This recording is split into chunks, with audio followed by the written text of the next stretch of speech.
Bonjour à tous, bienvenue dans le deuxième épisode de l'école des fanboys, ce podcast où les fanboys Android et Apple se font la guerre en paix.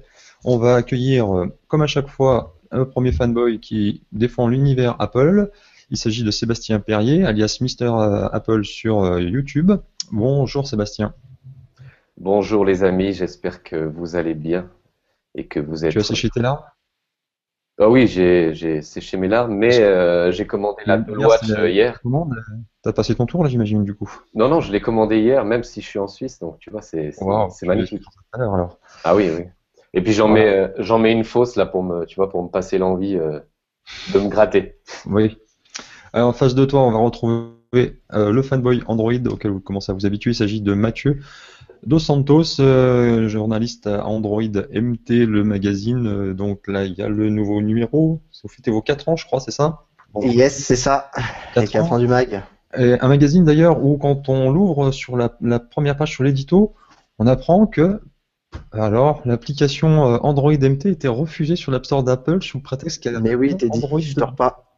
On en avait parlé lors du premier numéro, l'ouverture d'Apple, c'est pas possible. C'est pas possible. Voilà, bon alors donc Android Et MT, puis, c'est pas que le magazine, il y a aussi le site internet et on te retrouve aussi régulièrement dans l'émission Andromag sur Watch TV un lundi sur deux à 20h. Oui, c'est à 20h. oui, voilà, c'est ça, 20h, 21h.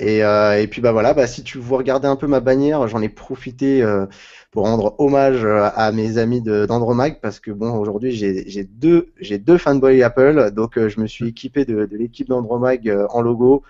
Et puis bah voilà, Samy et Marie que j'embrasse avec tous les autres, hein, ceux de Gizmodo, de Android France, Guillaume, tout le monde. Bah Voilà. oui, on les Si tu veux embrasse, tout dire. Samy et Marie et toute la bande des flots.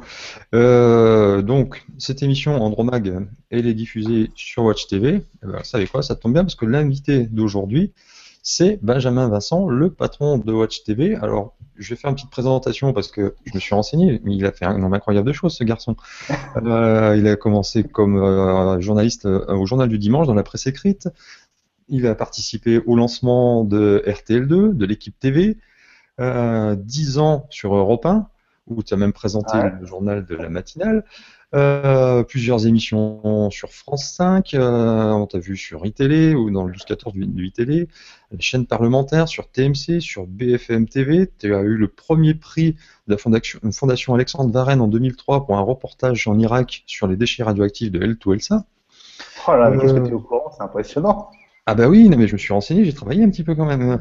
Et puis donc fondateur, rédacteur en chef de Watch TV, donc où tu présentes à toi-même d'ailleurs deux émissions, Broadcast Time qui est une émission dédiée à la production audio-vidéo et l'émission iWeek qui est consacrée à l'univers Apple.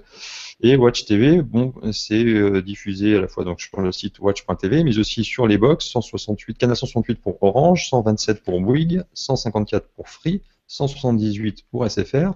Et Ouais. tu présentes également le journal des nouvelles technologies sur TV5 qui est repris donc sur l'ensemble des chaînes, enfin dans le monde entier.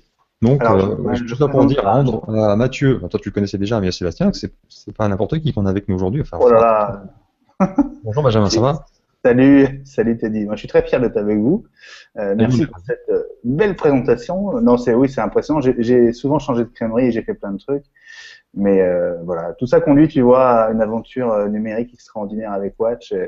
Bah, Watch, c'est une chaîne de télé qui a démarré en digital, qui maintenant est sur les box. Voilà, Mhm. c'est une chaîne qui est unique en France, c'est une chaîne qui est unique au monde aussi, parce on est une chaîne dédiée à l'actu high-tech et au loisir. On a une sorte de double thématique constante. L'idée, c'est de vulgariser la high-tech, de se faire plaisir, Oui, parce et que je là, crois que on est assez unique. des émissions dont on a parlé, là, que ce soit iWeek ou Andromaque, il y a aussi le garage qui parle d'automobile, il y a Qu'est-ce qu'on food qui où c'est là on parle Non, on teste les sandwichs en direct, là. voilà, c'est un peu ça. Non, mais il y a des trucs très sympas sur Watch TV. Franchement, si vous connaissez pas, faut vraiment aller regarder. Il y a plein de trucs bien. Et pour la Alors, petite donc, histoire, Benjamin, il a créé Watch parce qu'en fait, il a fait toutes les chaînes de la TNT, qu'à la fin, on lui a dit non, mais il a tout fait. Donc, il a dit, bon, voilà. Ouais, c'est presque ça. voilà. Alors, dans cette émission, dans la première mi-temps de ce match, Apple contre Android, dans un souci de parité, la dernière fois, on avait commencé par l'actu Android, on a terminé par l'actu Apple. Cette fois-ci, on va faire l'inverse. Et donc, dans l'actu Apple, forcément, on va obligatoirement parler de l'Apple Watch, dont les précommandes, on l'a dit, ont été ouvertes hier. On va en reparler d'autant plus que bah voilà, notre ami Sébastien vit en Suisse, pays où pour l'instant l'Apple Watch est semble-t-il interdite. Et on va parler aussi de la distribution chez Apple, où il y a beaucoup de choses qui changent, notamment dans les Apple Store. Enfin, les queues dans les Apple Store, visiblement, Apple n'en veut plus. Les Apple Premium Reseller, les APR, malheureusement, eux non plus n'ont pas le droit à l'Apple Watch. Enfin, il se passe quand même beaucoup de choses, et même les Apple Store commencent à se mettre à reprendre maintenant des smartphones Android, Windows Phone, etc. Si vous achetez un iPhone. On terminera cette première mi-temps avec des rumeurs sur les futurs iPhone et iPad, et également on parlera du campus d'Apple qui est en train de se construire, qui sera terminé l'an prochain. À la mi-temps, vous aurez droit à une petite surprise, une transition. Je vous en dis pas plus pour le moment, vous verrez ça tout à l'heure.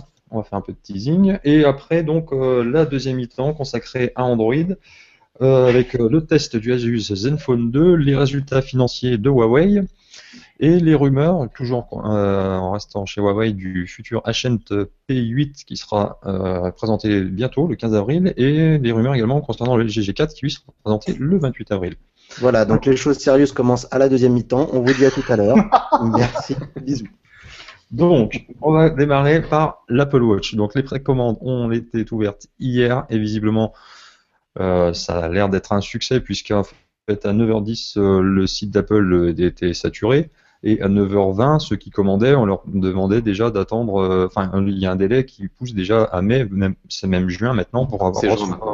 Mais tu sais, t'as dit j'ai eu des infos exclusives là-dessus, et apparemment, ils ont eu des problèmes de serveur, et apparemment, au-delà de 10 personnes qui se connectaient sur le site d'Apple, ça tombait. Donc en fait, c'est pas un succès, c'est qu'il y avait juste que 10 personnes, et ils n'avaient plus les infrastructures nécessaires. Ils ont, voilà.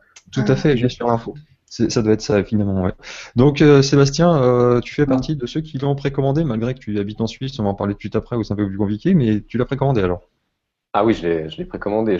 À 9h01, j'étais sur mon téléphone, sur l'application App Store, et ça venait pas. J'ai dû attendre jusqu'à 9h03, et puis je dois attendre 4 à 6 semaines. Mais attention, quand tu dis ça venait pas, enfin bon, ça venait pas. Voilà. Mais après, c'est venu, c'est bienvenu.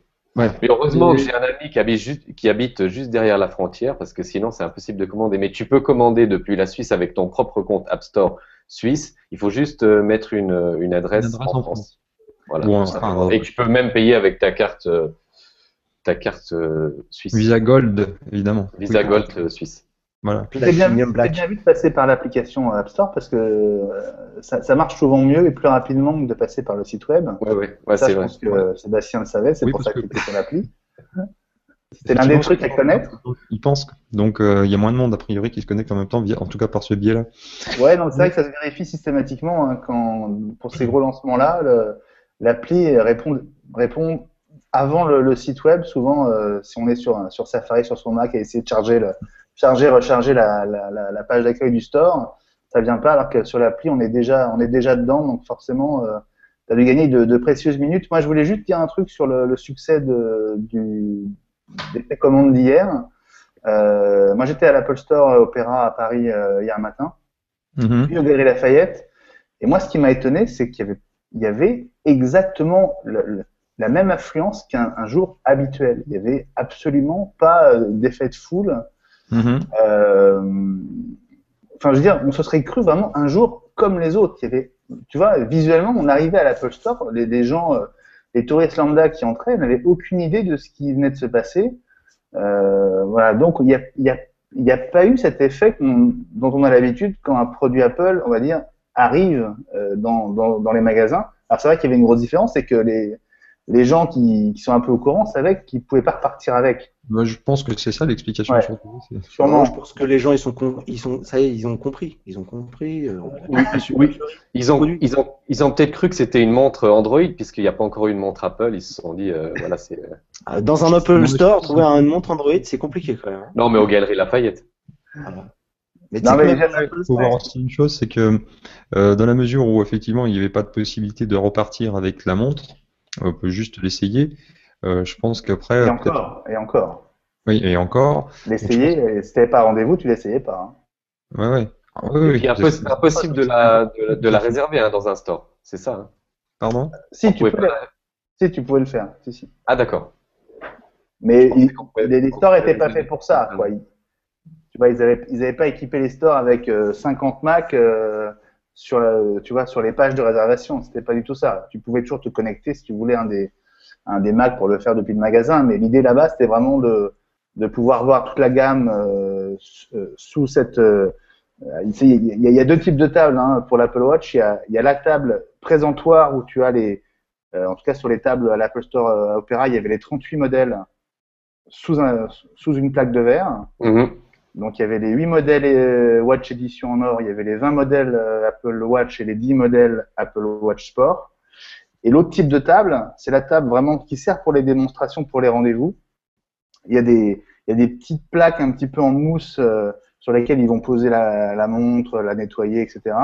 Et il y a un système de tiroirs qui se déverrouille avec leur lecteur de carte bancaire, enfin tu sais leur gros iPhone qui Ouais, va de Genius. à les cartes bancaires, etc. Je pense que c'est avec il doit y avoir du NFC. Il y a une reconnaissance quand ils mettent ce gros lecteur contre le tiroir, ça le déverrouille et donc ils ont un tiroir horizontal avec quasiment toutes les montres qui sont posées à plat et qui se rechargent elles-mêmes. Donc ils sortent celles dont tu as besoin et ils te la font essayer. Le truc est assez discret, assez bien foutu quoi. D'accord. Mais voilà, le but hier c'était surtout de permettre aux gens de l'approcher, de l'essayer pour ceux qui avaient pris rendez-vous. Mais il y avait rien de visuel quoi, il y avait rien de spectaculaire hier. Il y aura pas de vidéo Apple du 10 avril 2015 quoi. Il y avait rien à voir. C'est peut-être le 24 que les gens vont sortir triomphants avec leur boîte, tu vois, mais. Je pense, oui. Moi, la question que je veux poser, et je peux bien contrôle de temps en temps, mais là, c'est pour moi une question un peu sérieuse et vous pourrez peut-être me répondre, les amis.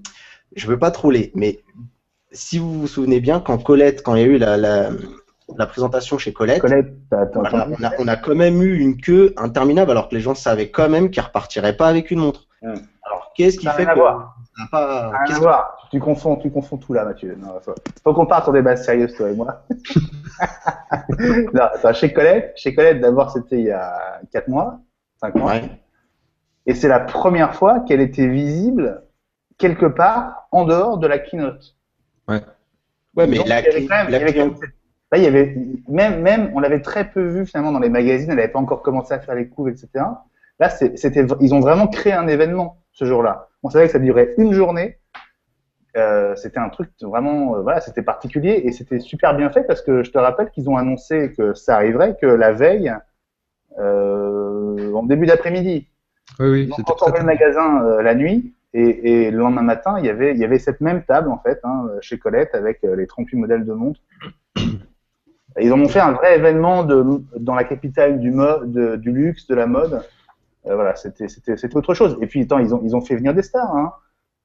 Tu avais quand même la grande patronne du Vogue américain qui a inspiré le diable s'habiller en Prada. Il y avait la Lagerfeld, il y avait, tu vois, il y avait du beau monde, quoi. Hein. Ils avaient fait les choses bien. Et Benjamin, t'as eu des échos de ce qui s'est passé aux États-Unis au niveau du lancement, s'il y avait des gens dans les stores, etc. À part ce qu'a dit Tim Cook sur CNBC, parce qu'il est allé lui à l'Apple Store de Palo Alto, il a expliqué qu'il avait, avec le décalage horaire, donc c'était en fin de journée hier, parce il devait être 9-10 heures du matin là-bas, il a expliqué en gros que très tôt le matin, il avait eu les premiers feedbacks des grands pays, Japon, Chine, France, Allemagne, Angleterre. Et que il ne peut pas dire autre chose. Hein. Oui, on a l'habitude de voir. Il y avait du monde partout et que les commandes étaient au beau fixe. Voilà. Mais de toute façon, il ne peut pas dire autre chose. Donc, exactement. Bon, ça ne veut pas dire que c'est vrai, je veux dire. Ça ne veut pas dire que c'est vrai. Pour ma part, j'acquiesce l'argument de Benjamin, mais c'est juste pour garder ma place chez Andromag. De l'Apple Watch, il y a eu donc aussi les premiers tests. Notamment aux États-Unis, mais aussi en France. Hein. Il y a le Figaro et puis également Florence Centraux pour Metro News qui l'ont depuis quelques jours. Oui, que j'embrasse. Pardon ? Que j'embrasse parce je sais pas si tu as remarqué comme moi dans l'émission de quoi je me mêle, elle avait l'air très fatiguée. Elle avait des cernes et tout, c'était impressionnant. Bon, j'embrasse, voilà. Voilà. Et on embrasse Florence et puis Jean-Marie et tous ceux qui participent, à de quoi je me mêle, les camarades. Donc, même moi, j'embrasse François parce que voilà. Ouais, on se connaît. Je fais une bise à François Sorel aussi que je connais depuis longtemps et beaucoup pensent qu'on est concurrents. Moi, je pense qu'on est surtout des confrères et des amis depuis 15 ou 20 ans. Mais donc j'embrasse officiellement François Sorel. Ouais. Donc, je parlais donc du test de l'Apple Watch parce que c'est ça qui intéressera ceux qui nous regardent. Est-ce que vous avez regardé justement les premiers retours de ceux qui l'ont testé? Moi, j'ai noté notamment que l'autonomie finalement, elle n'est pas si mal que ça, contrairement à ce qu'on aurait pu craindre. Ça tient la journée sans problème quand même. Hein. Ben, ouais. 2 jours pour le Figaro, mais je sais pas si. C'est-à-dire qu'un jour sans problème en utilisation intensive, selon Florence. Ils sont vieux chez le Figaro, ils se couchent à 20h. Non, mais le Figaro, je sais pourquoi ça tient 2 jours, c'est ils l'ont récupéré à San Francisco, ils ont pris l'avion, et donc ils ont gagné 9 heures déjà sur la deuxième journée. Donc, tu sais, pour moi, l'enjeu des tests, là, c'est pas bon, l'autonomie, ouais, mais honnêtement, hein, rien que quand tu lis le pavé comme ça sur le site d'Apple, sur l'autonomie, il y a une page complète qui explique leur protocole de test pour déterminer l'autonomie de 18 heures, etc. Je sens que les gars, ils sont pas amusés à nous balader. Hein. Elle tient 18 heures, voilà, en usage, voilà, normal. On a entendu 7h, 23h. Ouais, c'est ça.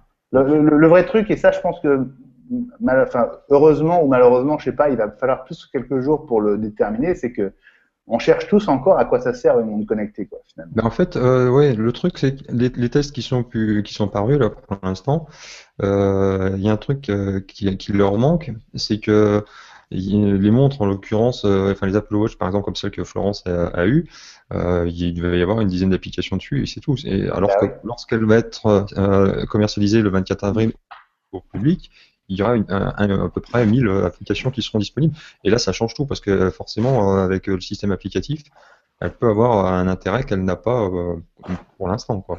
C'est ça qui va conditionner son succès, je pense, ou pas. Ouais, pour l'instant, ils ont surtout joué avec l'interface, en fait, et avec les réglages. Avec faire le tour. Voilà. Voilà. Alors, moi qui suis quand même, moi je suis Apple depuis, je suis comme suivre quelqu'un. Hein. Je suis Apple depuis 20 ans, parce que j'ai commencé dans la presse Mac, moi, en 93. Donc moi c'est une marque qui m'intéresse parce que je trouve que c'est une des rares marques qui innove et ça se vérifie encore. Maintenant, c'est vrai que sur l'Apple Watch, je me demande encore si c'est pas un caprice, quoi. Pour tous ceux qui vont l'acheter, et peut-être pour toi, Sébastien, qu'on ait besoin d'un iPhone, c'est évident. Qu'on ait besoin de la Watch, pour moi, c'est moins évident ou c'est pas encore évident.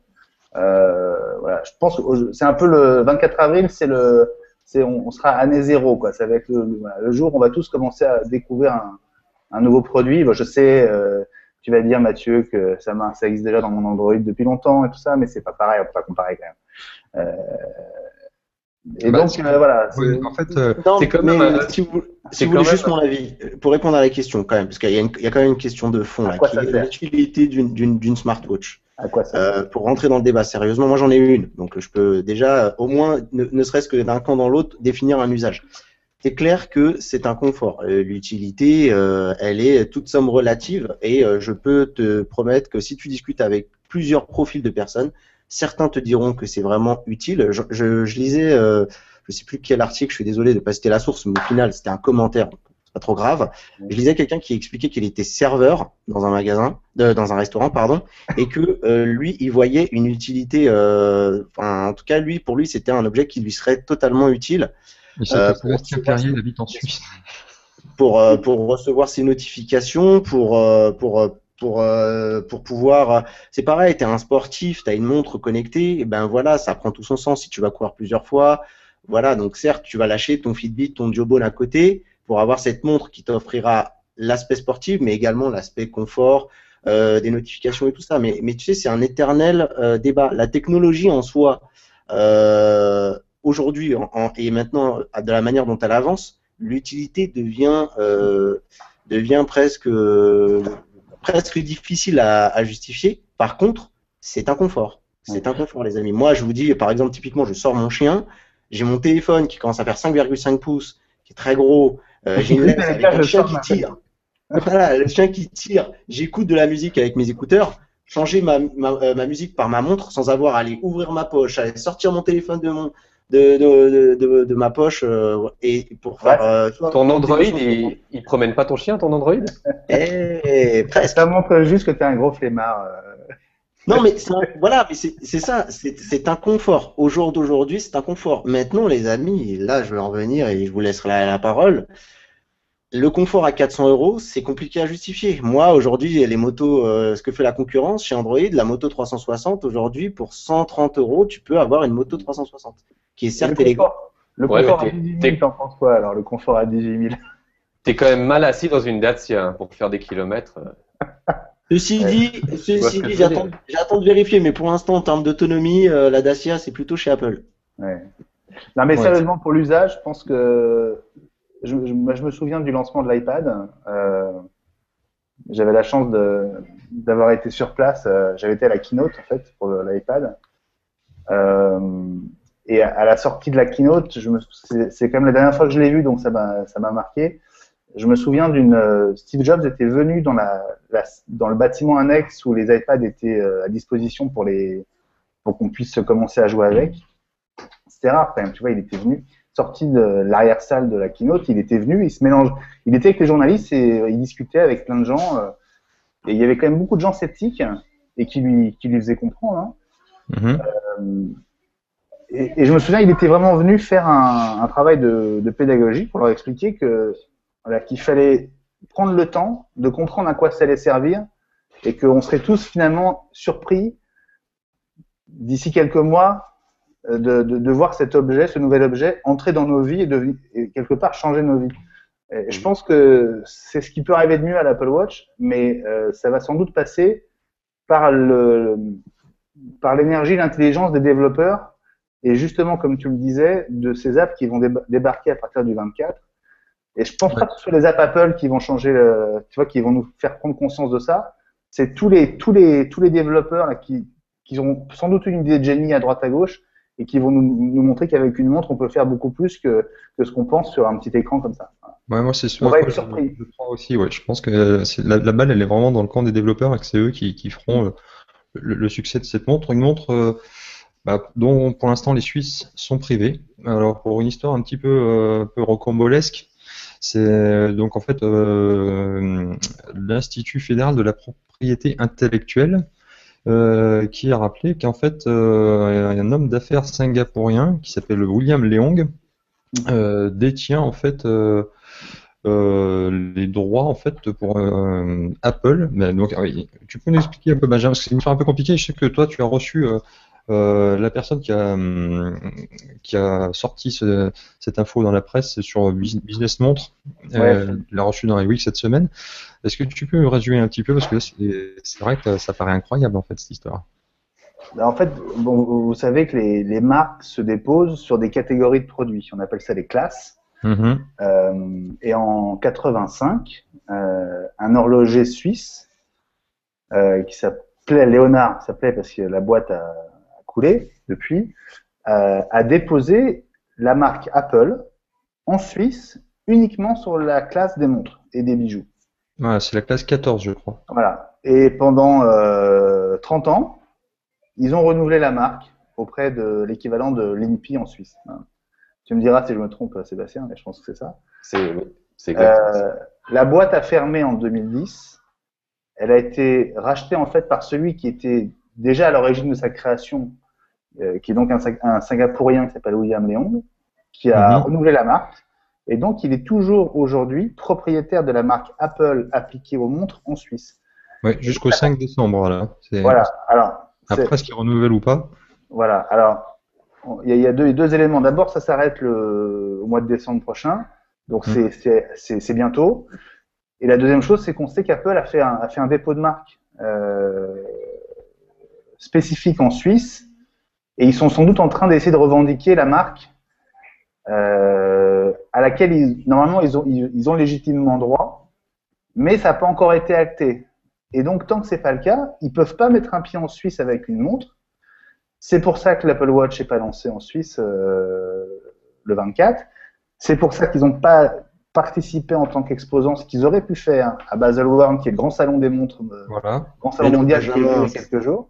C'est qu'ils ont refusé les iPods avec des bracelets, c'est tout. Non, mais ce qui est dingue, moi, ce que je trouve dingue, c'est que finalement, c'est une histoire hyper simple parce que Apple a tellement d'argent. Je veux dire, ok, William Young a fait un joli coup, il a déposé une marque il y a 30 ans. Aujourd'hui, Apple en a besoin pour lancer son Apple Watch.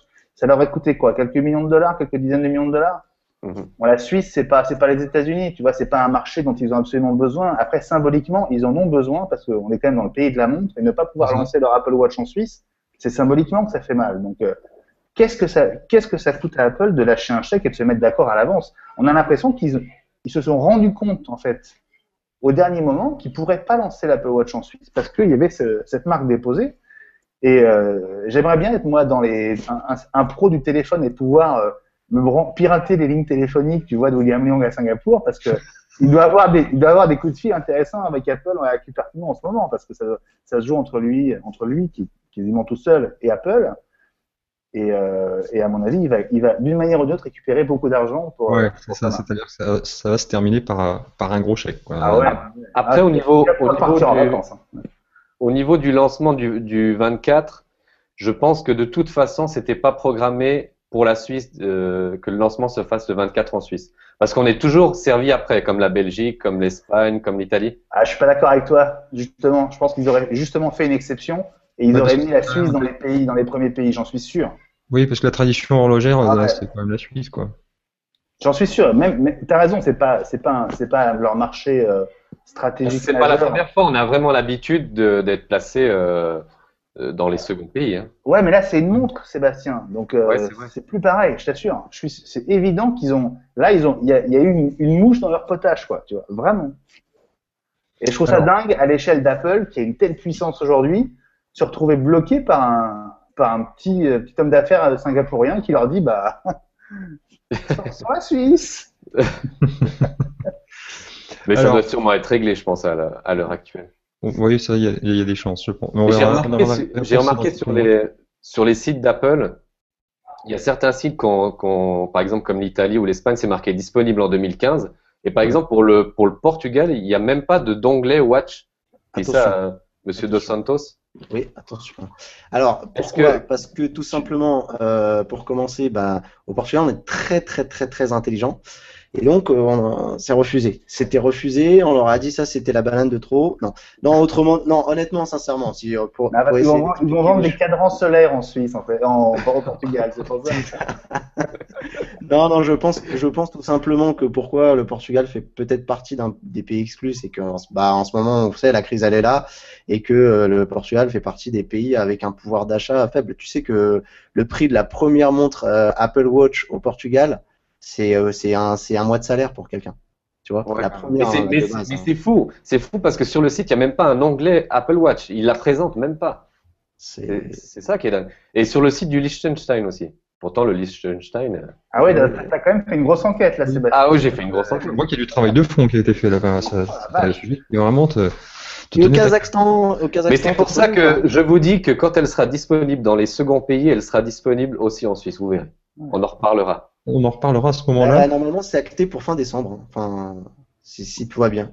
Ouais, on verra. En tout cas. Tu dis pour le reste du monde? Première mi-temps, excusez-moi, à intervenir quand même. Juste dire petit mot là sur les rumeurs qui concernent les prochains iPhone et iPad. Donc a priori, il y aura un iPhone 6C, remplaçant donc de l'iPhone 5C. Et également un iPad mini 4, donc ce qui est plutôt celui qui est en plastique, hein, le 6C. Hein. Excuse-moi, je connais pas très bien cette gamme, donc c'est le truc en plastique, c'est ça? Non, polycarbonate. Ah, mais c'est pareil, mais c'est un mot qui fait mieux, quoi. Voilà, à base de plastique carbonate. Très bien.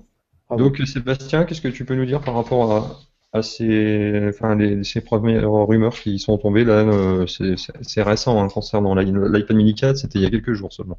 Voilà, ouais. Bah écoute, l'iPhone 6C, ce sera un iPhone de 4 pouces. Donc, pour moi, ces rumeurs, elles sont un petit peu bizarres parce qu'ils l'ont encore dans leur catalogue, l'iPhone 5C.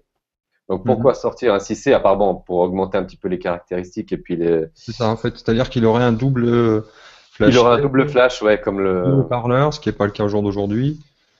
Puis le processeur, ça serait le i8, je pense. Donc c'est pour le mettre un petit peu à jour en fait. Voilà, le mettre un petit peu à jour. Et puis un Pas mal, petit ça changement. permet, excuse-moi, ça permet de maintenir un smartphone avec un écran 4 pouces parce que ça plaît à certains. Ouais, qui a quand même, oui, qui a quand même fonctionné hein, Voilà. au niveau des ventes.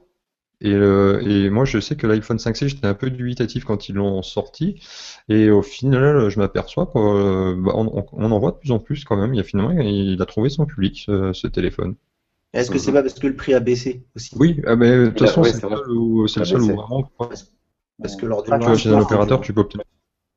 Oui, Il n'a pas baissé mais comme ça. Moi, ça qui m'étonne, c'est qu'il n'y a pas un gros écart de prix entre les modèles, en fait. non.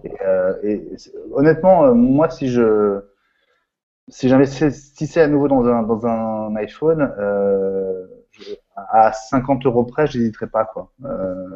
Parce que ça représente un tel investissement maintenant que c'est ce qui manque chez Apple, c'est vraiment un modèle Pour tout le monde. agressif en prix. Grand Ouais.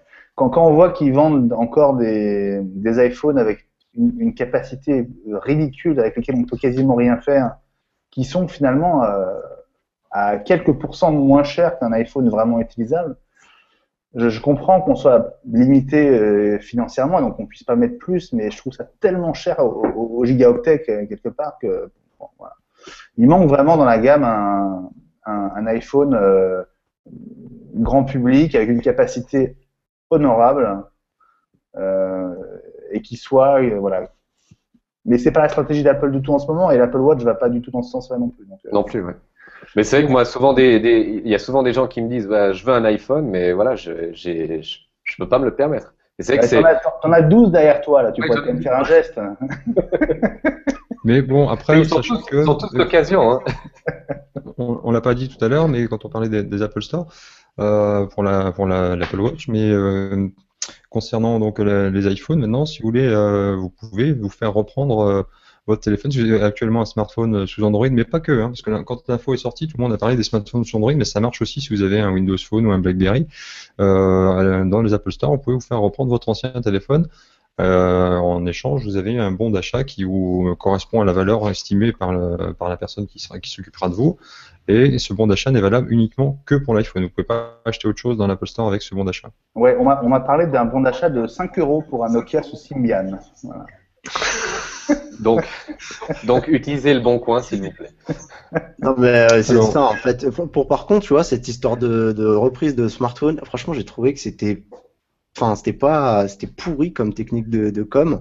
Ah ouais. Enfin, pour ma part, parce que franchement, Apple nous a habitués quand même à mieux. Et là, franchement, ils croient vraiment que les gens ils vont venir avec leur téléphone, qui vont racheter 20 € et pour acheter un iPhone, quoi, qui en vaut 700 ou 800.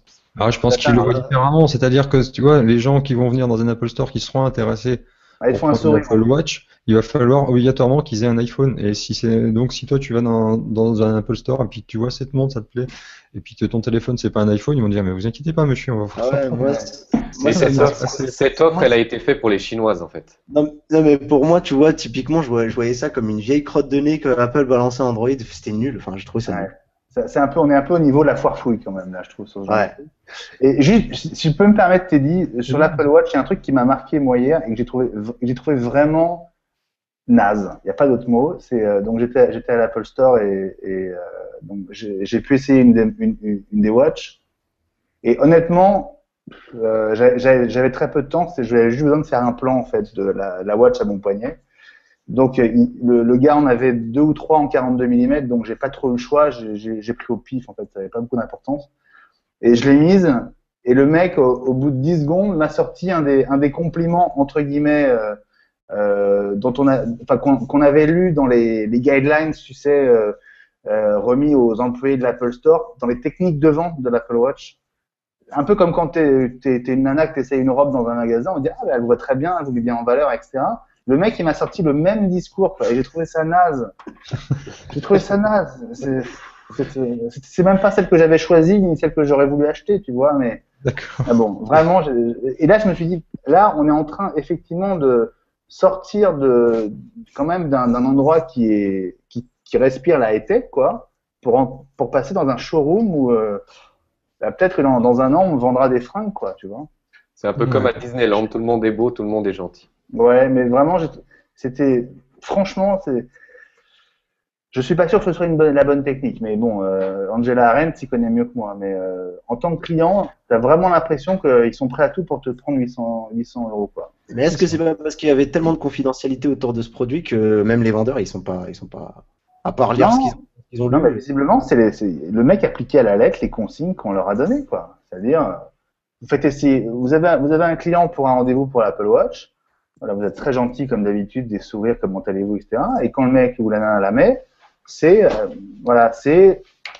au moment opportun, sortez bien les bons enfin, c'est pas les conseils, c'est les compliments. C'était de l'ordre du compliment. Genre, limite, elle va bien avec votre teint ou avec vos yeux, tu vois. Enfin, on est chez Apple, quand on n'est pas à la Redoute. Pourtant, je trouve que c'est pareil. Première mi-temps là-dessus, parce que là, on va la garder, ça c'est obligé. En fait, j'avais parlé tout à l'heure de l'iPad mini 4. Je vais juste dire en fait qu'il y a eu des photos d'une coque qui sont apparues sur le web qui montrent qu'il n'y aurait plus l'interrupteur de verrouillage, qui voudrait dire que finalement cet iPad mini 4 reprendrait le design et la finesse de l'iPad Air 2. Après, on voulait aussi parler du campus qui se construit d'Apple, mais on va pas avoir le temps parce qu'on est déjà à la mi-temps. Vous avez été très bavards, messieurs. Il est très beau. On va avoir quelque chose d'assez original puisque on va accueillir quelqu'un que vous ne connaissez absolument pas. Bonjour Julien. Bonjour. Bonjour Julien. Donc toi tu es un peu un kamikaze puisque tu t'es proposé pour venir dans l'émission pour défendre l'univers Microsoft et Windows Phone. C'est courageux à toi parce que là t'as vu que t'as une belle brochette en face de toi quand même. Est-ce que je peux le soutenir moralement, Julien? Allez, si tu veux, ouais, comme ça, ça sera un peu plus équilibré. C'est une magnifique photo que tu as derrière toi. On la voit pas très bien, mais c'est son père. C'est son père, c'est lui, c'est Bill. C'est Bill Gates. Et je dois te dire que j'ai beau être Android, mon travail de tous les jours fait que je travaille tous les jours avec des produits Microsoft, donc même moi je suis obligé de baisser la tête. Voilà. Ouais. Et on a appris grâce à toi d'ailleurs qu'il y avait une très bonne cantine chez Microsoft France, mais enfin bon bref, on va pas revenir là-dessus. C'est quand même le premier mec que je connais qui a une photo de Bill Gates chez lui. Je précise que moi aussi normalement elle est au-dessus de son lit, donc là on a... Je confirme. Tu as consulté récemment pour ça ou pas? Écoute, non. Alors Benji, tu devais le soutenir moralement, Benji. Hein. Ouais, à la base. Mais bon, sur les téléphones, mais pas sur l'homme. Hein. Alors en tout cas, Julien, parce que là on est en train de te charrier, mais donc on va profiter de cette mi-temps pour t'écouter parce que toi tu veux nous parler des résultats publiés par Kantar sur les parts de marché de Windows Phone à la fois en Europe et particulièrement aussi en France, et pour le coup ils sont très bons les résultats de Microsoft et de Windows Phone. Tout à fait, Teddy. Alors je vais vous regarder un petit peu avec la tête penchée d'un papa qui regarde ses enfants, car je dois vous rappeler que Windows reste quand même l'OS maître en ce bas monde sur les ordinateurs.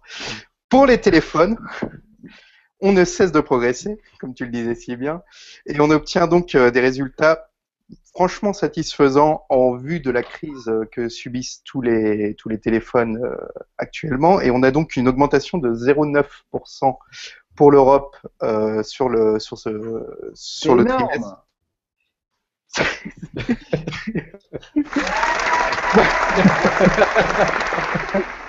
Mais je ne m'arrête pas là. On est dans la marge d'erreur. Hein.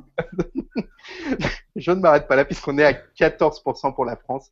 Et c'est quand même ça qu'il faut noter. La France et l'Allemagne ont vraiment des chiffres en forte hausse. Que je vous retrouve l'Allemagne, mes petits amis. Ouais. 8,2% de progression. Donc, et tout ça, en tout cas pour ce qui concerne la France, je pense Mathieu là ça va peut-être moins le faire rire, mais c'est au détriment d'Android. Apple n'a pas bougé, voilà. La part de marché est restée plus ou moins la même, elle est restée stable. Par contre, ce que Windows Phone a gagné en part de marché, c'est ce que Android a perdu. Alors c'est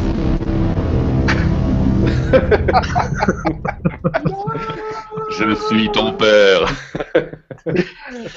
Alors, non, je crois même qu'Apple a progressé, pour tout dire. Excusez-moi. Mais oui, c'est 0,2, ouais, merci. mais c'est Android qui prend cher. Je crois que D'accord. voilà, je crois que même BlackBerry a réussi à progresser. C'est vraiment pas tant. Alors, je précise que pour l'instant, on a cherché longtemps, on a fini par trouver un fanboy Microsoft, on cherche toujours un fanboy BlackBerry. On n'a pas trouvé. Peut-être que je demande à Grégory Nguyen, je crois que ça dépend. Ah bah oui, c'est le dernier. C'est vraiment plus que lui à peu près. Ouais, faut s'adresser aux Canadiens là. Je reprends juste puisque quand même un institut assez sérieux, IDC, lui se projette dans l'avenir et prévoit quand même que Windows Phone doublera ses parts de marché en 2018 et on parle même de progression à 6 chiffres pour l'OS. Donc, écoute, on verra ce que donne l'avenir. De toute façon, on attend l'unification Windows 10. Qui permettra à l'OS de l'ordinateur, du téléphone, de l'Xbox, que tout ça fonctionne dans une harmonie parfaite. Voilà. Est-ce que tu crois pas, on a discuté un petit peu il y a quelques jours, que cette part de marché qui progresse sur le marché français, elle est quand même en grande partie due aux modèles entrée et milieu de gamme qui sont nombreux en plus chez Microsoft, parce que feu Nokia. Je dis Microsoft pour la simple et bonne raison, c'est qu'ils sont quasiment en fait les seuls à commercialiser au jour d'aujourd'hui des smartphones sous Windows Phone. Il ne reste plus que Yes et HTC et Samsung ont abandonné. Donc c'est quasiment Microsoft qui à lui tout seul a réussi cette performance, anciennement Nokia, donc je l'ai dit. Et mais c'est en grande partie parce que la gamme Lumia aussi démarre très bas. Et que face à eux, dans cette gamme de prix, il n'y a que les constructeurs chinois, sauf que les constructeurs chinois, du fait qu'ils utilisent le dual SIM, ne sont pas vendus chez les opérateurs. Donc en gros, quand un client lambda va chez un opérateur et qu'il n'a pas beaucoup d'argent, qui veut téléphoner, et qui va acheter un téléphone pour prendre un petit forfait, etc., très souvent, on lui propose un Windows Phone. Parce que en entrée de gamme, c'est souvent eux les moins chers. Oui, mais on commence à 79 €. Donc effectivement très bas, mais c'est surtout au-delà, c'est surtout que sur une gamme de prix moyenne autour des 200 à 300 €, tu vas avoir un téléphone qui a quand même des performances tout à fait honorables et un téléphone vraiment au niveau de la finition de qualité. Tu peux dire du bien. Mais bien sûr. Honnêtement, moi j'aime beaucoup Windows Phone. Je trouve que les anciens Nokia, parce que faut on va quand même rappeler que Microsoft a racheté la division mobile de Nokia, donc on y pense encore en tant que Nokia. C'est des super smartphones. Ils ont un GPS d'enfer. En termes de photos, c'est parmi ce qui se fait de mieux. C'est vrai qu'ils sont pas chers. Et ça, je suis désolé Mathieu, hein, mais en tant qu'utilisateur, je trouve Windows Phone, moi qui suis pas du tout Windows sur un PC, je trouve Windows Phone hyper ludique.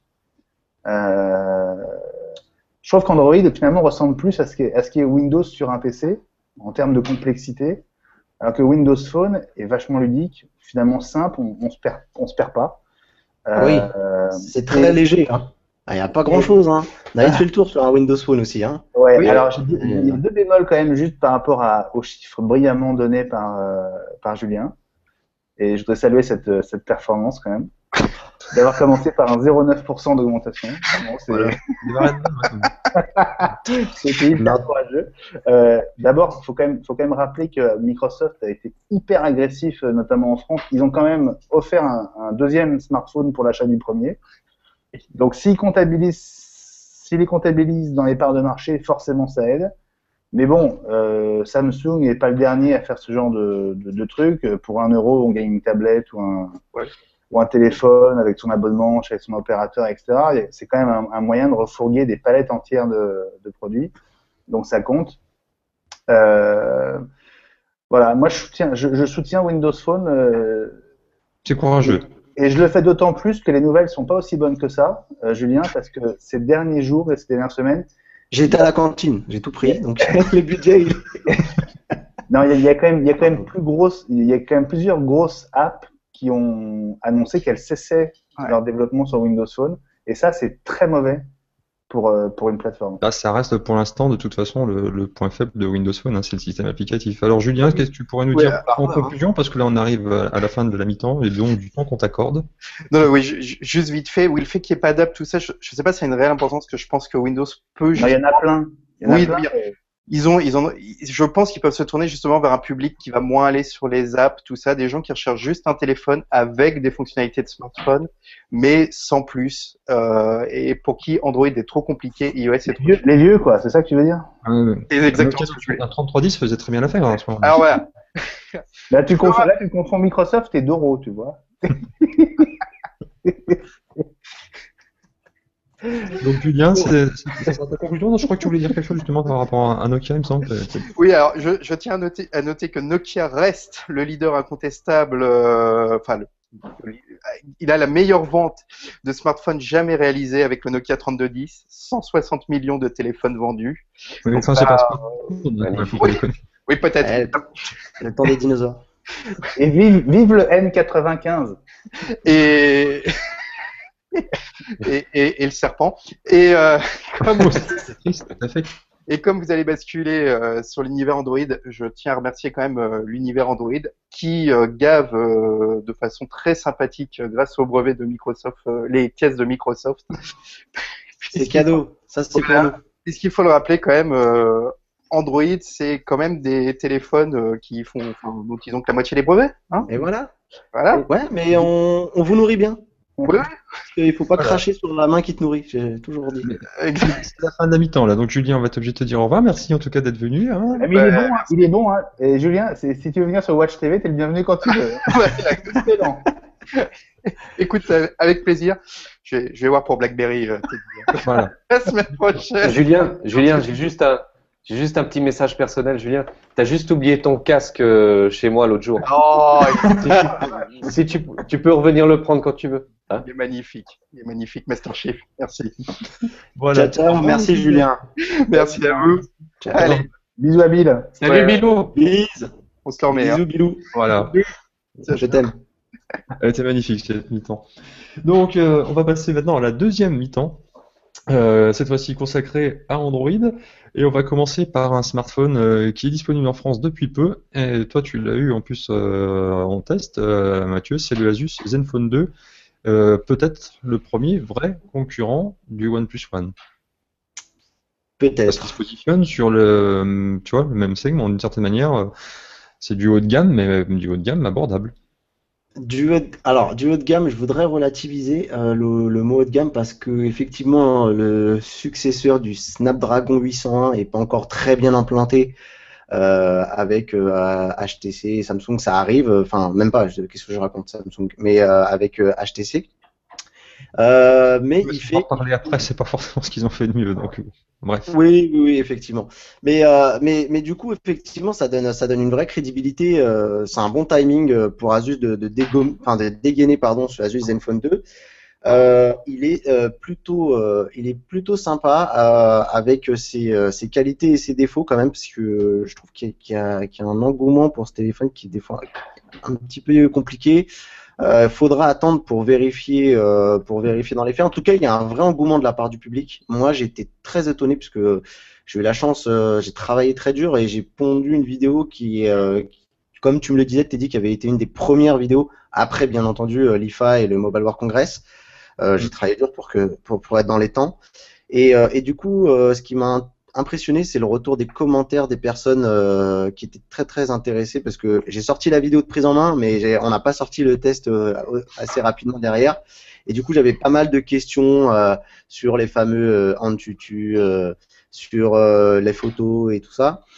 Mais c'est un très très très bon appareil et qui pour moi est un haut de gamme, mais je dirais milieu fin de l'année dernière. Parce que je pense que quand on va avancer dans l'année, il va vite retrouver sa place de milieu de gamme. Et puis toi, comme moi, t'es dit, on aime les smartphones chinois.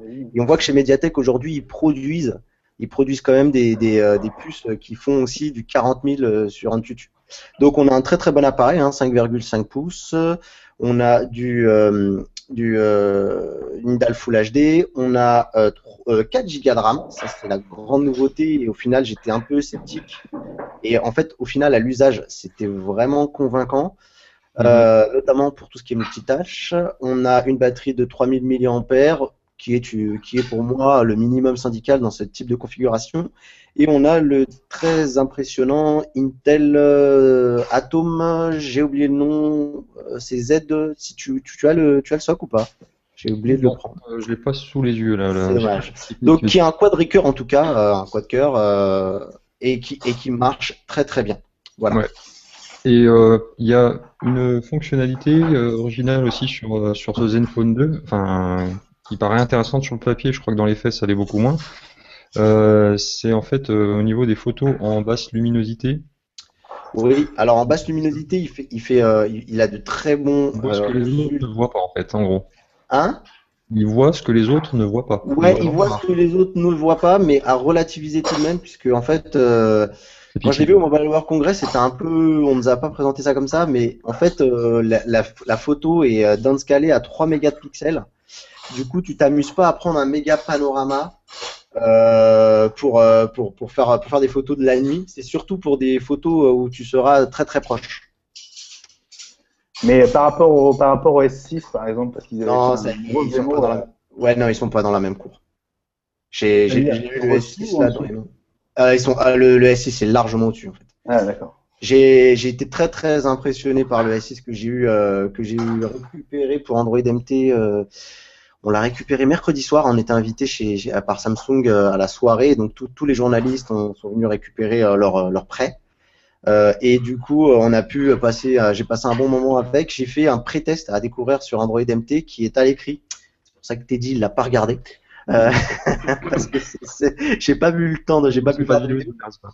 Mais voilà, si ça s'anime pas, Teddy regarde pas. Donc, mais il y a un pré-test que je vous invite à regarder. Et honnêtement, moi Samsung, c'est pas ma marque favorite, loin de là. Et c'était avec étonnement que je suis obligé de dire que c'est un très très bon smartphone. En fait. Très bon smartphone. Pour revenir au l'iPhone, c'est pour ça. Ouais, alors moi je ferai une petite dédicace à mes amis dont refait le Mac. Je t'invite à regarder l'épisode comparatif. Bientôt ils vont peut-être s'appeler On refait Android. Pas quand même, faut pas déconner. Bah regarde. C'est lui, on refait Android. Écran il gagne, appareil photo il gagne, vidéo il gagne. Je sais plus quoi vous dire d'autre moi les amis. Mais bon, on est là plus pour débattre un peu sur le Asus Zenfone 2, là où Asus fait très fort sur ce téléphone, et c'est là où je suis d'accord avec la comparaison avec le OnePlus One, c'est que d'une, déjà, il sera plus facile à trouver. On rappelle que le OnePlus One, si les gens en veulent un quand même, ils peuvent tenter leur chance le mardi. C'est open bar et des ventes le mardi, il n'y a pas besoin d'invitation. Voilà, le mardi c'est permis. Ouais. Voilà. Et par contre, le fait de le sortir à un prix, il est à 349 et en ce moment, vous pouvez profiter d'une remise de 50 € à 299. Mais oui. Et c'est ça justement, je pense, la raison de son succès, c'est-à-dire que là, à 299 €, sachant que le OnePlus One a augmenté son prix, parce qu'il y a avec les taux de change qui sont pas trop favorables en ce moment à la monnaie chinoise. Donc du coup, c'est vrai que là, il devient vraiment très très compétitif, quoi. Par rapport, même au OnePlus One, hein, il est moins cher aujourd'hui. Avec cet ODR, il est moins cher que le OnePlus One. Ouais, le rapport qualité-prix, il est au-dessus du lot. Donc oui, effectivement, moi, en fait, ce que j'ai toujours du mal, que ce soit avec n'importe quel téléphone de n'importe quelle marque, quand il y a une espèce tout le monde bouillonne et tout le monde n'y voit que des qualités. Il est important de rappeler qu'il y a des défauts quand même. Le plastique à l'arrière, c'est pas une révolution. Ça reste du plastique. Et du coup, ça reste. Il y a quand même, mais pour le prix, on peut rien. Enfin, franchement, c'est celui que je conseillerais à tout le monde. Là où je mettrais un bémol, c'est sur l'interface de Asus, qui est certes très bien, très belle, mais qui peu à peu quitte le côté respect d'Android stock, puisque je sais pas si tu te souviens, Teddy, dans les premiers modèles de Asus, il y avait très très peu de retouches sur l'interface. Et aujourd'hui, ils en mettent à chaque fois un peu plus en évoluant. et j'ai l'impression que c'est au détriment Le face d'une touchscreen, c'est ça que tu es en train de dire. C'est exactement ça, c'est-à-dire que En fait, c'est vrai que ZenUI à la base est une très belle interface, mais que faudrait pas non plus la surcharger de trop parce qu'on partait d'une bonne base, ça serait dommage que, du coup de voilà. C'est ça votre ouverture. Vous ouvrez, puis après tout le monde fait n'importe quoi. Ça devient du Picasso, votre truc. Exactement, mais tu sais, c'est la liberté d'expression. On peut s'exprimer, le constructeur peut s'exprimer sur Android, c'est beau. Voilà. Non, mais en tout cas, juste une dernière chose, là où et c'est un message, si les gens d'Asus un jour regardent cette émission, ça me ferait très plaisir. Et c'est un très bon téléphone, donc je le répète, hein, pour qu'on évite de nous dire dans les commentaires vous avez dégommé, non. 299, 350, ça reste le meilleur rapport qui a été pris.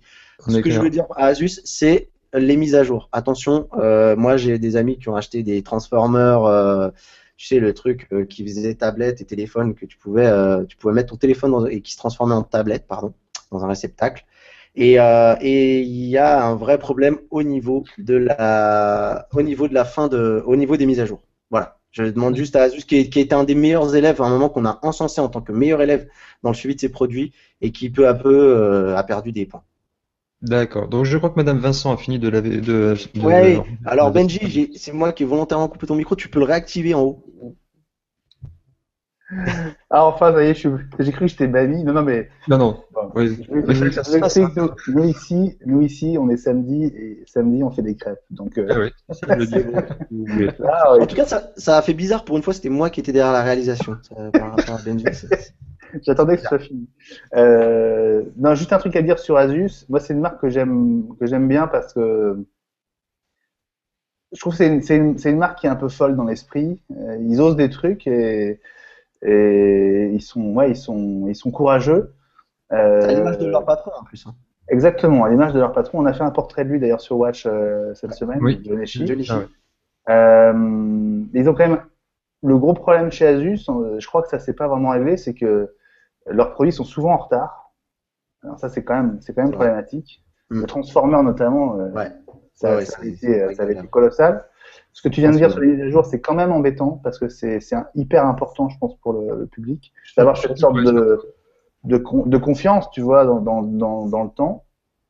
Et puis la question que je me posais en t'écoutant sur cet univers Android qui m'est un petit peu étranger, c'est finalement est-ce qu'il y a une vraie place dans le monde de la téléphonie pour ces marques comme Asus, Acer, même tu citais le OnePlus One, Teddy.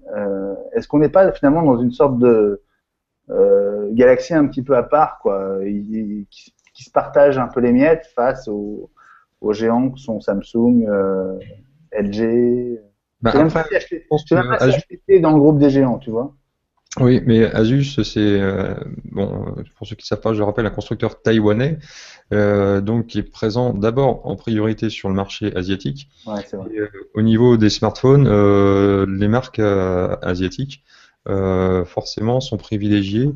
C'est un marché qu'ils connaissent bien et en termes de volume, c'est quand même, ça n'a rien à voir avec l'Europe par exemple. Et donc, si eux, ils vendent beaucoup en Chine.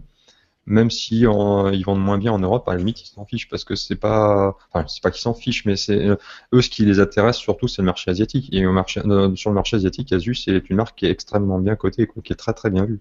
C'est un peu, c'est une marque considérée haut de gamme en Asie. Moi, si tu me permets, en fait, je suis même pas sûr qu'en Asie ils vendent beaucoup parce qu'il y a quand même une ségrégation entre les Taïwanais et les Chinois, c'est un peu compliqué. On voit que même à HTC aussi, c'est pareil. Je pense que pour Asus, pendant longtemps, les mobiles et les tablettes, ça n'a pas été un marché dont ils faisaient une priorité. Ils vendent beaucoup de PC portables, ils vendent beaucoup de cartes mères, de composants informatiques, cartes graphiques, on les connaît beaucoup pour ça. Mais je pense, et je l'ai vu en regardant Watch, donc voilà, je le dis, et je fais un bisou à Camille, et c'est en train de tourner. C'est en train de tourner puisque je me souviens à la fin de la vidéo, on dit que les ambitions de la marque sont en train de se focaliser aussi sur le mobile et ils espèrent atteindre le top 10 constructeurs. Voilà, tu vois. Donc ça c'était très bien. En France. Ouais. Et donc je pense, mais donc on comprend que tout d'un coup l'importance du mobile. Ils ont à un moment misé sur les tablettes et normalement sur ces ovnis là qu'on avait avec les Transformers. Je pense qu'ils ont compris que le marché de la tablette, ça marche pas terrible. Le concept est pas bien passé au niveau des Transformers pas de leur côté et que du coup ils vont focus le PC. C'est le monde idéal pour Asus, ça sera le PC Asus avec le smartphone Asus. Donc voilà. Après, c'est compliqué parce que ils ont des marges de manœuvre, malgré qu'ils sont en Asie, ils ont des marges de manœuvre compliquées. Un Chinois, il a des ambitions de faire du profit sur un mobile qui sont beaucoup moindres. Et je pense pas que ce soit le cas pour les Taïwanais. Tu vois, quand on voit les politiques de tarifs chez HTC et tout ça, voilà. Et là, c'est un peu une première pour ce Zenfone 2 où ils y vont à râler pas crête. Et j'espère que ça leur sourira parce que ça donnera peut-être des idées à d'autres. Et c'est peut-être même un enseignement qu'ils ont tiré du OnePlus One, tu vois, en regardant ce qui s'est fait avec le OnePlus One. Alors, puisqu'on parlait de constructeurs chinois, on va évoquer maintenant Huawei qui a publié des résultats financiers qui sont pour le coup vraiment, vraiment excellents. Je ne sais pas si tu as vu les chiffres, Mathieu. Ouais. Sinon, je peux les rappeler. Donc, vas-y, tu peux les rappeler. Alors, donc, le bénéfice au global, parce que Huawei, c'est pas uniquement un constructeur de smartphones, il faut savoir aussi que c'est eux qui font beaucoup d'infrastructures réseau, notamment dans les entreprises. Ils sont à peu près deux à se partager ça dans le monde. C'est Ericsson et Huawei. Et c'est le Cisco chinois. Hein, ouais. Ouais, c'est ça. Et donc, du coup, au global, donc, je disais, le bénéfice a augmenté de 33% en 2014. Et pour la branche mobile, je vais vous donner les chiffres exacts. Pour la branche mobile, c'est 32,6% de progression du chiffre d'affaires. Donc, de fait, c'est vrai que Huawei, constructeur chinois, vend beaucoup en Chine, mais vend aussi de plus en plus maintenant à l'international, sous sa propre marque, mais également sous la bannière Honor, pour l'entrée de gamme, le milieu de gamme. Donc Huawei, je crois qu'on n'a pas fini d'en parler, d'autant que le 15 avril, c'est-à-dire jeudi, ils présentent leur nouveau flagship qui est le HN P8. C'est ça, Mathieu? Ouais, exactement, le HN P8, ouais. Qui est, alors avant on disait que c'était le flagship, maintenant on a vu que c'était pas totalement vrai. Par exemple, quand on a vu la sortie du P7 et après le Mate 7, Ouais. qui est quand même sensiblement plus puissant en termes de composants en interne. Ouais, mais je pense que la distinction elle se fait au niveau de la taille d'écran, donc Ouais. ils rangent le P7, enfin le P7 en l'occurrence là le P8 dans la gamme des smartphones et les Mate pour eux c'est des phablets. Ouais. Tu vois, ils C'est pas mélangent faux, c'est pas faux. pas Et les deux en fait. d'ailleurs, dans cette présentation, on a déjà quelques petites infos qui ont fuité, et notamment, on va pas faire toutes les specs parce que bon, c'est pas spécialement que le but, mais en tout cas, ce qui est important de retenir dans cette annonce, c'est qu'ils risquent d'introduire leur nouveau processeur, qui est le Kirin 935, Ouais. et il sera leur nouveau pros qui risque d'arriver avec une philosophie intéressante. Notamment, j'ai vu qu'ils allaient mettre un coup de boost au niveau de la partie graphique, de la partie GPU, pardon, qui est la partie graphique. Hein, si vous voulez, dans un smartphone, on a le CPU qui est le processeur et le GPU qui est la puce qui va gérer toute la partie graphique. Mhm. Et à ce niveau-là, ils sont un peu à la traîne. Souvent, ils ont des puces qui sont assez puissantes, mais qui se retrouvent toujours un peu en dessous de Qualcomm et de Exynos chez Samsung. Et là, il l'aborde avec une philosophie différente. Je vais pas rentrer trop dans les détails, c'est pas le but, mais il risque de se mettre à niveau en fait. Ouais. Et là, il y a une stratégie qui est intéressante de la part de Huawei pour parler un peu des chiffres. Moi, c'est ce que j'avais envie d'aborder dans ce podcast parce qu'on a une stratégie qui est super intéressante. On sait, ils nous l'ont dit récemment, Huawei veut monter en gamme. Ils veulent aller taper Apple. Une bise au passage pour toi, Seb. Donc c'est leur ambition. Taper Apple. Arrête. De taper Apple. Eh, les Chinois, ils arrivent. Ça va être chaud. Hein. Ça va être chaud, effectivement. C'est pas simple du tout, surtout qu'ils ont eu quand même une année. En fait, quand on regarde, on a souvent parlé de Samsung qui a eu une année très difficile. Mais Huawei a eu une année, je dirais pas difficile, une année chahutée quand même. Pourquoi je vous dis ça? Parce que moi j'étais à la présentation du P7 et à la présentation du P7, Huawei nous annonçait fièrement qu'ils étaient devenus le 3e constructeur mondial. place qui a été chahutée notamment par deux de ses homologues qui sont Xiaomi et Lenovo. Ouais. Et donc Xiaomi qui aurait vendu énormément de smartphones Lenovo qui a une stratégie un peu différente, c'est-à-dire de rachat d'entreprise, notamment par le rachat de Motorola. Donc, Ce que j'allais dire, c'est qu'il faut pondérer ça quand même, ce classement. Huawei était troisième, il ne l'est plus, mais attention, Lenovo, c'est plus Lenovo tout seul, c'est Lenovo plus Motorola. Ouais, mais c'est une stratégie. Enfin, je veux dire, Huawei aurait pu racheter Motorola. Enfin, on va pas. Après, ça va faire plaisir à Sébastien, mais c'est aussi parce qu'il y a eu en Chine une très très forte progression d'Apple, qui est maintenant numéro 2 en Chine, ce qui était quand même pour le coup, enfin sur les derniers chiffres. Hein. C'est normal, c'est nouveau, ils découvrent, tu vois. Oui, donc oui, c'est comme on une est nouveauté d'accord. Windows Phone. Moi, j'en ai eu un au début. Et après. Et ça, c'est plutôt été au détriment de T'en as- Samsung, qui a dégringolé. T'en as eu un, toi Ouais, j'ai eu un Windows Phone, mais tu sais, c'était comme un iPhone, passer la nouveauté, la déception au bout de. L'iPhone, ouais, je vais être honnête avec vous, l'iPhone, j'ai tenu 2 mois avec un iPhone. Bon, enfin Et bref. Motorola, vous me faites marrer. Enfin bref, et attends, je voudrais juste quand même parler de la stratégie. À part la montre, hein, ça fait longtemps on les voit plus vendre des smartphones. Donc, Effectivement. ce serait bien que ça revienne, quoi, je veux dire, mais pour l'instant. Et la stratégie, elle est vraiment globale. Je pense que l'année qui va 2015, ça me paraît un peu juste, mais l'année 2016 va être vraiment riche d'enseignements pour Huawei parce que on sait que ils ont quand même du territoire à couvrir, un peu à l'inverse de Apple justement, où ils sont quasiment absents du marché américain. Et j'ai vu un papier de Android Authority. Une interview qui justement mentionnait ça et Huawei allait justement s'attaquer au marché américain parce que je pense qu'aussi ils ont peur de Xiaomi que Xiaomi leur pique la place et du coup ils vont faire des ajustements que j'espère qu'on aura en Europe. Typiquement ils vont proposer des smartphones Huawei sans surcouche, sans leur Emotion UI. En même temps, oui, mais ça peut se comprendre aussi parce que les surcouches. Enfin, tu parlais de Xiaomi avant, c'est des surcouches quand même qui sont très très inspirées d'iOS et que s'ils débarquent aux États-Unis avec ça, je pense qu'à mon avis, il y a un constructeur qui risque de leur mettre un petit procès, tu vois. C'est parce que là, c'est vraiment Non, très. mais- Enfin, Huawei, peut-être pas trop, mais Xiaomi, c'est quand même Non, mais très très je proche. suis d'accord. Je t'accorde le bénéfice du plagiat. Maintenant, ce qui est Oui, mais certain, ça, c'est aux qu'ils États-Unis, sont en ça France. tardera pas. Hein, donc, Ouais, non, mais je vais ils sont parce en. qu'il faut aussi qu'on parle du LG G4 avant qu'on conclue, parce qu'on est déjà super à la bourre. Ouais. Juste un mot quand même sur Huawei. C'est une marque hyper ambitieuse. Ils ont quand même un gros problème, et ça, il faudrait quand même qu'ils le comprennent, c'est que Huawei, c'est une marque qui est imprononçable pour tous les Occidentaux.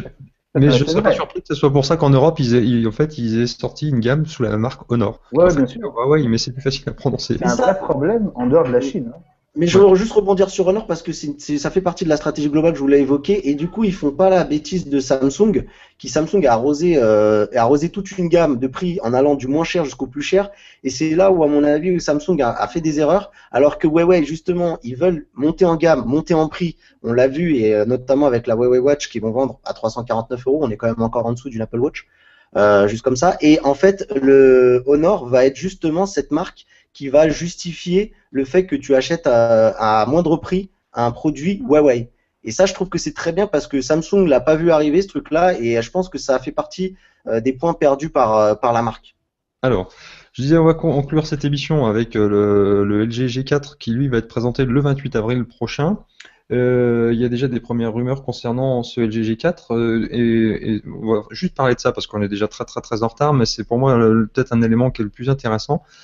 C'est le choix du processeur, puisque comme Samsung, eh ben, ils prendront pas le 810, ils vont prendre le 808, qui est un autre processeur haut de gamme de chez Qualcomm, mais qui lui visiblement chauffe beaucoup moins, parce qu'il y a un vrai problème avec ce processeur, qui équipe notamment le HTC One M8, le LG G4. Donc LG connaît déjà le problème, enfin pas le G4, le G2 Flex. C'est peut-être un problème de l'OS, non? Demande à HTC, c'est pas vrai ce que tu dis. Comment ça? Ça chauffe Oui, pas, le d'accord, je 810, sais. c'est pas vrai.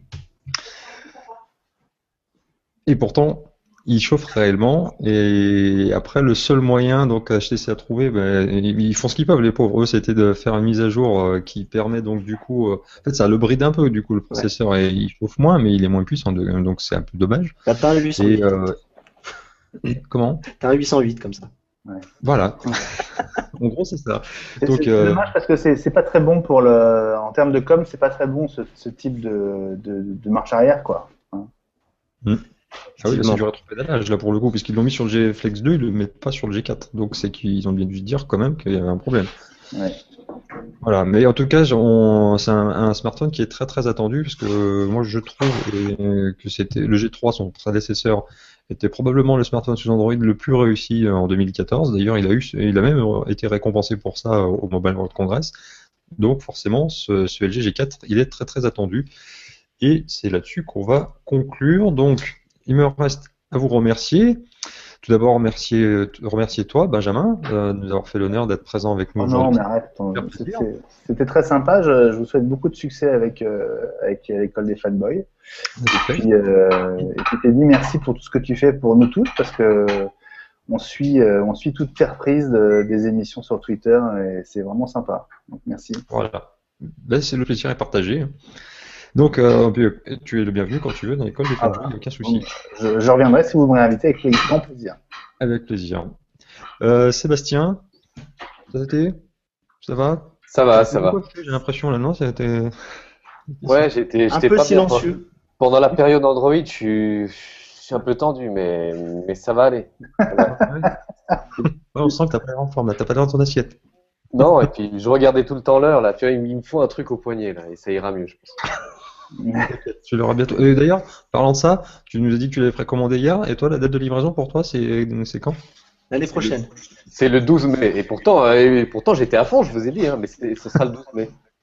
Pas le T'as pris 24. laquelle, Tu juste ne l'auras pour pas le info 24 avril, c'est ballot. T'as pris laquelle? J'ai pris la grille sidérale avec le bracelet sport, enfin l'édition sport. Et j'imagine qu'on pourra bien, dès que tu l'auras, on verra une vidéo de prise en main, de test sur ta chaîne YouTube, qui est, je rappelle, Mister Apple. Exactement. Très sincèrement, cette version de l'Apple Watch Sport, c'est la seule qui est vraiment belle dans les modèles sport, je trouve. Les autres font très cheap, celle-là est vraiment belle. Ouais, c'est vrai. Je suis d'accord. Bravo. Elle s'accorde avec ton smartphone. Si tu l'as pris en gris sidéral, bah, ça te fait. En plus. Voilà. Voilà. Je peux te donner une petite info peut-être avant de me quitter, si tu veux. Oui, dis-moi. Alors, c'est pas encore confirmé, mais c'est un projet qui va se confirmer sans doute lundi. Il n'est pas impossible qu'on fasse une spéciale sur Watch mercredi autour de 15h pour suivre l'événement de Huawei à Londres. Mm-hmm. Donc, si vous êtes devant votre ordi sur une appli mobile ou devant votre box, voilà, on va sans doute faire une émission spéciale pour accompagner le live de Huawei. C'est pas encore à 100% sûr, mais c'est bien parti. Bah, moi, je serai disponible, donc je regarderai ça avec plaisir. Alors. Et ben nickel. Voilà. Et donc, il nous reste à conclure en remerciant Mathieu. Mathieu, Merci. beau match. Plaisir. Bah oui, beau match. J'attends un peu Seb là, qui me rentre dedans un peu plus là. Oui, c'est vrai, Seb, mais bon, ça viendra, t'inquiète, il est timide, il est suisse, hein, il faut... Comme je l'ai réservé, hein, ils prennent leur temps, mais t'inquiète, hein, quand il va s'y mettre... Hors antenne, je l'appelle. Tu vois, on est neutre à la base, donc c'est dur pour moi. Allez, voilà. mon petit Suisse, lâche-toi. Et je remercie aussi Julien pour sa très belle intervention à la mi-temps, ça méritait d'être souligné quand même. Donc voilà, on se retrouvera le mois prochain où on reparlera sans doute de l'Apple Watch, puisqu'entre-temps tu l'auras eu, a priori, Sébastien, tu auras reçu la tienne, et puis on parlera de ces deux téléphones qui seront présentés là dans les jours à venir, qu'on a évoqués, à savoir le Huawei HN P8 et le LG G4. Sur ce, moi je vous dis à très bientôt, et puis passez une bonne fin de soirée. Ciao à tous, bye bye. Salut. Ciao, ciao.